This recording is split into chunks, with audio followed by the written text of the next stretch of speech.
Welcome विद्यार्थी मित्रांनो. स्वागत आहे तुम्हा सर्वांचं आपल्या आजच्या 8वी भूगोलच्या सेशनमध्ये.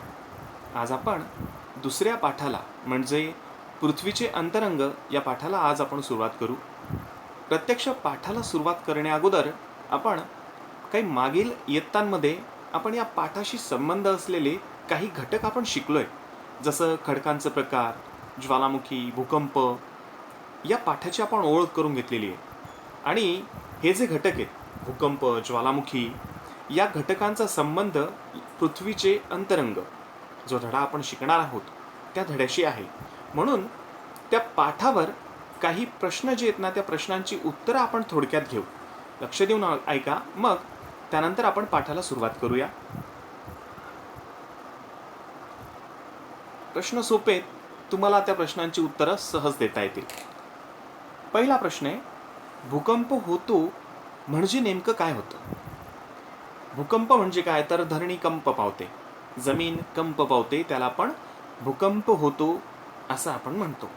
या धरणी कंप पावण्याला भूकंप होण्यामागे अनेक कारणे आहेत, पण आता आपल्याला त्या कारणांचा मागोवा घ्यायचा नाही आहे.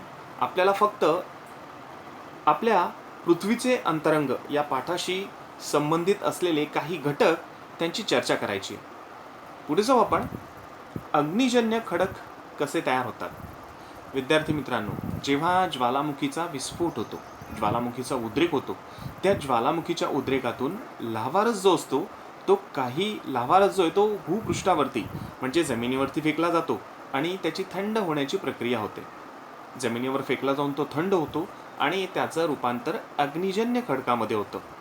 जसा हा अग्निजन्य खडक जमिनीवर भूपृष्ठावरती येऊन थंड होतो, तसंच हा लावारस थंड होण्याची प्रक्रिया जी आहे ती भूपृष्ठाखाली सुद्धा सुरू असते. म्हणजेच आपल्याला असं म्हणता येतं की अग्निजन्य खडक जसे आपल्याला जमिनीवरती आढळून येतात तसेच ते जमिनीखाली सुद्धा आढळून येतात. पुढचा प्रश्न आहे आपला, ज्वालामुखी म्हणजे काय? भूकवचाच्या खाली, ज्याला आपण प्रावरण असं म्हणतो, पृथ्वीच्या केंद्रापर्यंत पासून तर जमिनीपर्यंत काल्पनिक थर शास्त्रज्ञांनी केलेले. कशासाठी? तर पृथ्वीच्या अंतरंगाचा अभ्यास करण्यासाठी. ते आपण पृथ्वीचं अंतरंग आकृतीसहित पुढे बघणारच आहोत. मग या प्रावरणामध्ये तप्त असा लाव्हारस असतो आणि तो लाव्हारस विस्फोटाने जेव्हा त्याला जागा मिळते जमिनीवर येण्याची, उद्रेकाने तो जमिनीवरती येतो, त्याला ज्वालामुखी असं म्हणतात. पुढचा प्रश्न आहे, ज्वालामुखी उद्रेकादरम्यान कोणकोणते पदार्थ बाहेर येतात?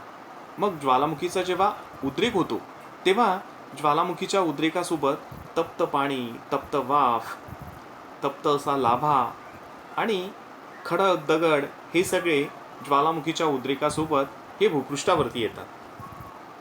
हे पदार्थ कोणत्या स्वरूपात असतात? हे पदार्थ घन आणि द्रव दोघं स्वरूपांमध्ये असतात. शेवटचा प्रश्न आपला, हे पदार्थ थंड असतात की उष्ण असतात? साहजिकच विद्यार्थी मित्रांनो, ज्वालामुखीच्या उद्रेकासोबत जे पदार्थ भूकवचावर भूपृष्ठावरती येतात ते सगळे उष्ण असतात. ते का उष्ण असतात? कारण ते उष्ण लाव्हारसाच्या संपर्कात असतात, म्हणून ते उष्ण असतात. आपण पुढे जाऊ.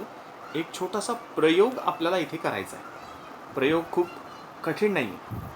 घरातल्या वस्तू वापरून, अगदी आपल्या सगळ्यांच्या घरामध्ये या वस्तू उपलब्ध आहेत, त्या वस्तू वापरून आपल्याला हा प्रयोग करायचा आहे.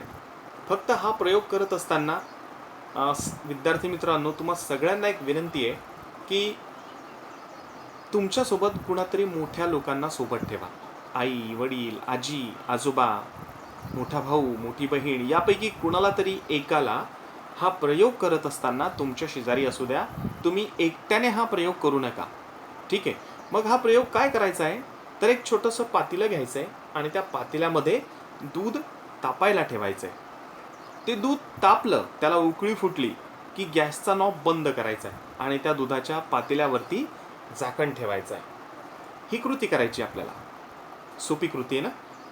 पातेल्यामध्ये, एका छोट्या पातेल्यामध्ये दूध तापायला ठेवायचं आहे, ठीक आहे? ते दूध तापलं, त्याला उकळी फुटली की त्याला झाकण ठेवायचं आहे त्याच्यावरती आणि गॅसचा नॉब बंद करायचा आहे आणि 10 मिनिट ते दुधाचं पातेलं झाकण ठेवलेल्या अवस्थेत तसंच राहू द्यायचं आहे. ही कृती करायची आहे. आता कृती करून झाल्यानंतर पुढचा टप्पा काय आपल्या प्रयोगाचा, आपल्याला निरीक्षण करायचं आहे. निरीक्षण काय करायचं आहे, तर 10 मिनिटांनी पातेल्यावर ठेवलेलं झाकण जे आहे ना ते थोडंसं बाजूला करायचं आहे, ते तिरपं धरायचं आहे आणि ते दूध जे आहे त्याच्यावरती तापवल्याचा काय परिणाम झालेला आहे ते बघायचं आहे. मग काय काय बघायचं आहे, तर दुधावरती काय आलेलं आहे ते बघायचं. दूध तापवल्यावर त्या तापवलेल्या दुधावर एक थर आलेला असतो, ठीक आहे ना. त्या थराला काय म्हणतात, त्या थराला साय म्हणतात, बरोबर. मग त्या पदार्थाला काय म्हणतात, ज्याला आपण साय म्हटलंय, ठीक आहे.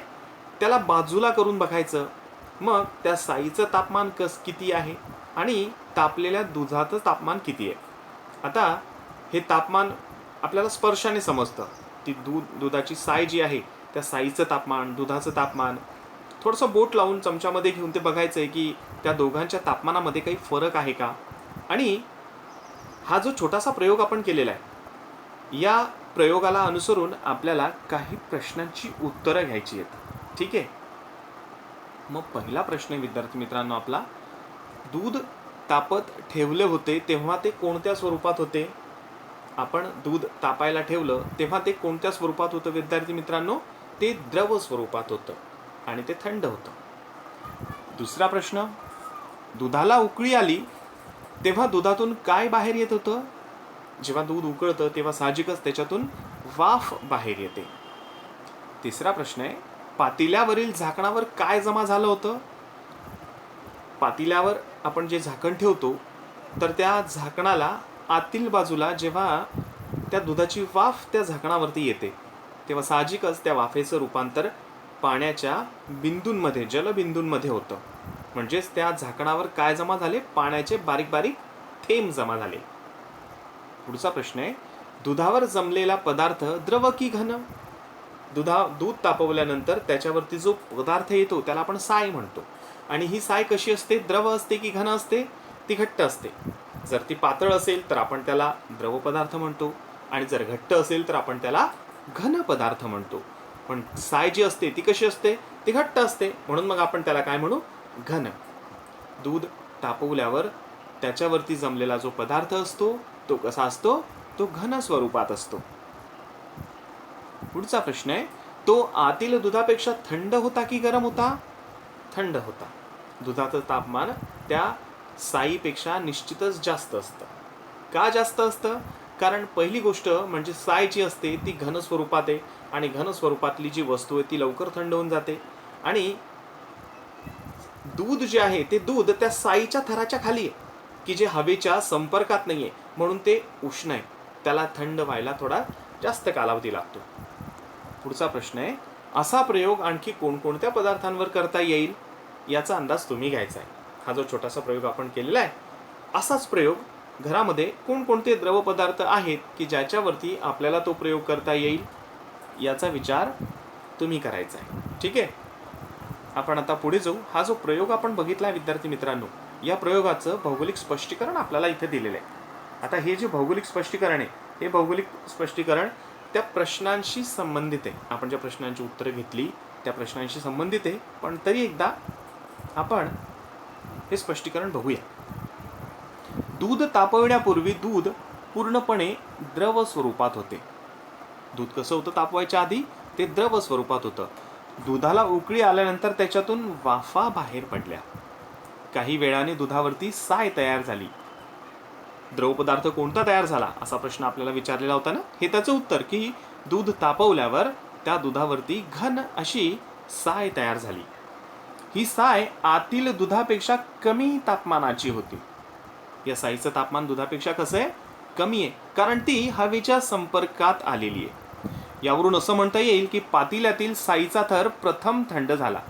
दुधाच्या वरती असलेला साईचा थर जो आहे तो प्रथम थंड झाला आणि त्या साईच्या खाली असलेलं दूध मात्र गरम आणि द्रवरूप राहिलं.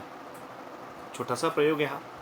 या प्रयोगातून आपण एक गोष्ट बघितली की जे दूध आपण तापवलं, ते दूध तापवल्यानंतर त्या दुधावरती साईचा एक थर जमा झाला की जो लवकर थंड झाला. पण त्या साईच्या थराखाली जे दूध आहे ते दूध मात्र लवकर थंड झालं नाही, ते उष्ण राहिलं आणि द्रव स्वरूपात राहिलं. असंच काहीसं आपली पृथ्वी थंड होण्याच्या प्रक्रियेत झालेलं आहे असं शास्त्रज्ञ म्हणतात. की जेव्हा पृथ्वीची निर्मिती झाली तेव्हा पृथ्वीचं स्वरूप कसं होतं, तप्त असा वायूचा गोळा होता. आणि कालांतराने स्वतःच्या भोवती फिरत फिरत पृथ्वीचा जो पृष्ठभाग आहे, जी जमीन आहे, जो बाह्य भाग आहे, तो आधी थंड झाला. मात्र पृथ्वीचा गाभा जो आहे, जो मध्य भाग आहे, तो अजूनही थंड झालेला नाही. तो अजूनही उष्ण स्वरूपात आहे असं वैज्ञानिक म्हणतात. पृथ्वीची निर्मिती सौर मालेबरोबर झालेली आहे. अनेक करोड वर्षापूर्वी पृथ्वीची निर्मिती सौर मालेसोबतच झालेली आहे.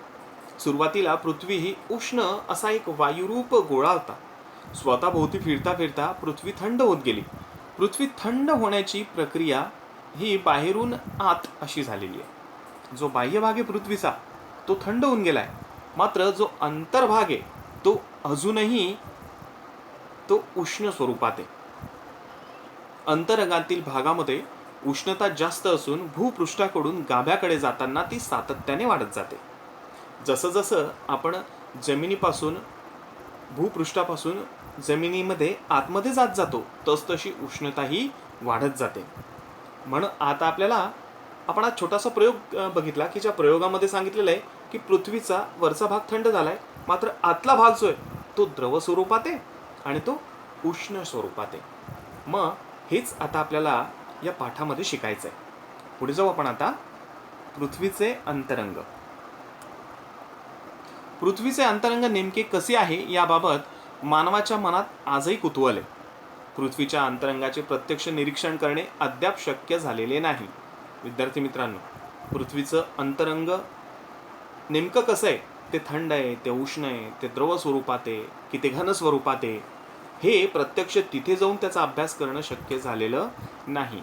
कारण पृथ्वीच्या अंतरंगात जसं जसं आतमध्ये आपण जातो तसं उष्णता ही वाढत जाते. की जिथे सजीव प्राणी, अगदी माणूस असो किंवा कोणी प्राणी असो, तिथपर्यंत जाऊ शकत नाही. अगदी जे रोबोट्स असतात, की जे मशीन्स असतात, ते सुद्धा त्या उष्णतेने काम करणं बंद करतात किंवा त्यांचं सुद्धा वितळून पाण्यात रूपांतर होतं. इतकी उष्णता पृथ्वीच्या आतमध्ये असते. आणि म्हणून वैज्ञानिकांनी, शास्त्रज्ञांनी अभ्यास करून काही अंदाज बांधलेले आहेत आणि त्या अंदाजांच्या आधारे पृथ्वीचं अंतरंग नेमकं कसं आहे हे आपल्या समोर त्यांनी ठेवलेलं आहे. मग पृथ्वीचे अंतरंग नेमके कसे आहे याबाबत मानवाच्या मनात आजही कुतूहल आहे. पृथ्वीच्या अंतरंगाचे प्रत्यक्ष निरीक्षण करणं अद्याप शक्य झालेलं नाही. पृथ्वीच्या अंतरंगाचं निरीक्षण करणं अद्याप शक्य झालेलं नाही आहे. का शक्य झालेलं नाही आहे? कारण कमालीची उष्णता पृथ्वीच्या अंतरंगामध्ये, पृथ्वीच्या गाभ्याकडे कमालीची उष्णता आहे की ज्या उष्णतेमुळे शास्त्रज्ञांना तिथपर्यंत पोहोचता येत नाही. त्यामुळे भूगर्भ शास्त्रज्ञांनी अनेक पद्धतीने अभ्यास करून काही अनुमान काढलेले आहेत, काही अंदाज काढलेले आहेत. त्यासाठी ज्वालामुखीतून बाहेर पडणारे पदार्थ व भूकंप लहरी यांचा त्यांनी अभ्यास केलेला आहे. आता हे अंदाज लावण्यासाठी त्यांनी मदत कशाची घेतलेली आहे? जेव्हा ज्वालामुखीचा उद्रेक होतो आणि त्या उद्रेकातून जे पदार्थ भूपृष्ठावरती येतात त्या पदार्थांचा अभ्यास करून भूगर्भामध्ये वातावरण नेमकं कसं आहे, भूगर्भामध्ये जे पदार्थ आहेत त्या पदार्थांचं तापमान कसं आहे याचा अंदाज लावण्याचं काम हे भूगर्भ शास्त्रज्ञांनी केलेलं आहे. भूगर्भ शास्त्रज्ञ म्हणजे कोण? की जे जमिनीच्या आतल्या गोष्टींचा अभ्यास करतात त्यांना भूगर्भ शास्त्रज्ञ असं म्हणतात. ज्वालामुखीच्या उद्रेकातून बाहेर पडणाऱ्या पदार्थांमध्ये प्रचंड उष्ण लाव्हारस, वायू, वाफ इत्यादी घटक आढळले. लाव्हारस थंड झाल्यावर त्यापासून अग्निजन्य खडक तयार होतात. त्याचबरोबर तापमान, घनता, गुरुत्वाकर्षण बल, दाब यांच्या अभ्यासातून अनुमानांवरून अंतरंगाची रचना समजून घेता आली. उदाहरणार्थ, खाणीमध्ये खोलवर गेल्यास तापमान वाढ झाल्याचे आढळते. तसेच ज्वालामुखी उद्रेकातून बाहेर येणारा लाव्हारस तप्त असतो. यावरून पृथ्वीचा अंतर्भाग उष्ण व प्रवाही असावा असं अनुमान भूगर्भ शास्त्रज्ञांनी काढलं. पृथ्वीच्या निरनिराळ्या भागात दरवर्षी असंख्य भूकंप होतात. त्यामुळे भूकंप लहरी निर्माण होतात. या भूकंप लहरी पृथ्वीच्या अंतर्गाभ्यातून प्रवास करतात. त्यांची दिशा व वेग यांचा अभ्यास करून अंतरंगाच्या रचनेबाबत अनुमान केले. भूकवचाच्या अभ्यासासाठी मानवाने विंधन छिद्रे सुद्धा पाडली आहेत. मग या भूगर्भाचा अभ्यास भूगर्भशास्त्रज्ञांनी कोणत्या माध्यमातून केला? तर ज्वालामुखीच्या उद्रेकातून लाव्हारस, वायू, वाफ हे पदार्थ बाहेर आले आणि हे थंड झाल्यावर यांच्यापासून अग्निजन्य खडक तयार झाले. या सगळ्यांचा अभ्यास करून भूगर्भशास्त्रज्ञांनी पृथ्वी अंतरंगामध्ये कशी आहे याचे काही अनुमान काढले. त्याचबरोबर अंतरंगातली तापमान, तिथली घनता, गुरुत्वाकर्षण बल, दाब यांचा अभ्यास केला आणि यांचा अभ्यास करून काही अनुमान काढले. मग त्यांनी अभ्यास काय केला? तर उदाहरणार्थ इथे खाणीचं उदाहरण घेतलेलं आहे. एखादी खाण असेल, कोळशाची खाण असेल, तर त्या खाणीमध्ये खोलवर जसं खोलवर आपण जात जातो तसं त्या खाणीचं तापमान काय होत जातं? वाढत जातं. तसंच दुसरं उदाहरण घेतलं की ज्वालामुखी उद्रेकातून बाहेर येणारा लाव्हारस जो असतो तो कसा असतो विद्यार्थी मित्रांनो? तो तप्त असतो, तो उष्ण असतो. आणि यावरून भूगर्भशास्त्रज्ञांनी अंदाज काढला की पृथ्वीचा अंतर्भाग कसा आहे? उष्ण आहे. अत्यंत पराकोटीचं तापमान अंतरंगामध्ये आहे असं अनुमान भूगर्भशास्त्रज्ञांनी काढला आणि त्यासाठी त्यांनी या सगळ्या गोष्टींचा अभ्यास केला.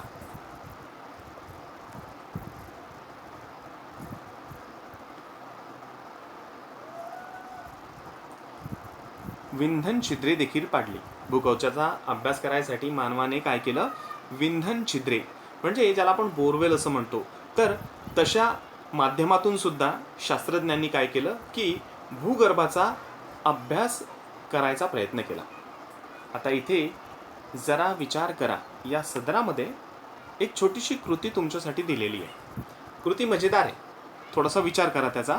पृथ्वीच्या एका बाजूने खोलवर खणत जाऊन विरुद्ध बाजूने बाहेर येता येईल का याबाबत तुमच्या कल्पना वहीत लिहा आणि त्यावर चर्चा करा. गुगलच्या माध्यमातून त्याबद्दल काही माहिती मिळते का? ती माहिती जरा मिळवण्याचा प्रयत्न करा. मुद्दा तसा मजेदार आहे की पृथ्वीच्या एका बाजूने जर खणायला सुरुवात केली तर आपल्याला पृथ्वीच्या दुसऱ्या बाजूला निघता येईल का असा विचार इथे मांडलेला आहे. आणि यावर तुम्हाला काय माहिती मिळते किंवा तुमच्या कल्पना याबाबतीत काय आहेत त्याचा तुम्ही विचार करायचा आहे. आपण पुढे जाऊ. तुम्हास माहीत आहे का? छोटंसं सदर आहे. आपल्याला या वर्षभरामध्ये भूगोलाचे पाठ अभ्यास असताना प्रत्येक पाठामध्ये आपल्याला तुम्हास माहीत आहे का या सदरामध्ये छोटी छोटी माहिती दिलेली असेल की जी नाविन्याने भरलेली असेल. इथे काय म्हटलेलं आहे? आपल्या पृथ्वीची निर्मिती सुमारे 460 कोटी वर्षांपूर्वी झालेली आहे. पृथ्वीची निर्मिती केव्हा झाली? 460 कोटी वर्षांपूर्वी. प्रारंभिक अवस्थेमध्ये पृथ्वी वायुरूप होती. आता पृथ्वी जी आपल्याला घनरूप दिसते तशी जेव्हा पृथ्वी निर्माण झाली तेव्हा ती घनरूप नव्हती, तर ती कशी होती? ती वायुरूप होती. उष्णता उत्सर्जन प्रक्रिया होऊन हळूहळू ती थंड झाली. उष्णता उत्सर्जन म्हणजे पृथ्वीची उष्णता जी आहे ना ती फेकली गेली आणि ती हळूहळू थंड होत गेली. पृथ्वीला प्रथम द्रवरूप अवस्था प्राप्त झाली आणि कालांतराने पृथ्वीचा सर्वात बाह्य भाग ज्याला आपण जमीन म्हणतो तो भाग थंड झाला आणि त्याला घनरूप अवस्था आली. जमीन जी आहे ती निर्माण झाली.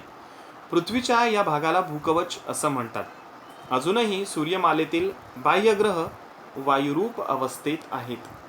पृथ्वी जशी 460 कोटी वर्षांपूर्वी होती तशा अवस्थेमध्ये आपल्या सूर्यमालेमध्ये आजही अनेक ग्रह असलेले आपल्याला पाहायला मिळतील. पृथ्वीच्या अंतरंगाची रचना हा एक छोटासा प्रयोग दिलेला आहे. तो प्रयोग आपण आपल्या पुढच्या पाठामध्ये बघूया. आज आपण थांबू इथे आणि या पाठाचा पुढचा भाग आपण आपल्या पुढच्या तासिकेमध्ये बघूया.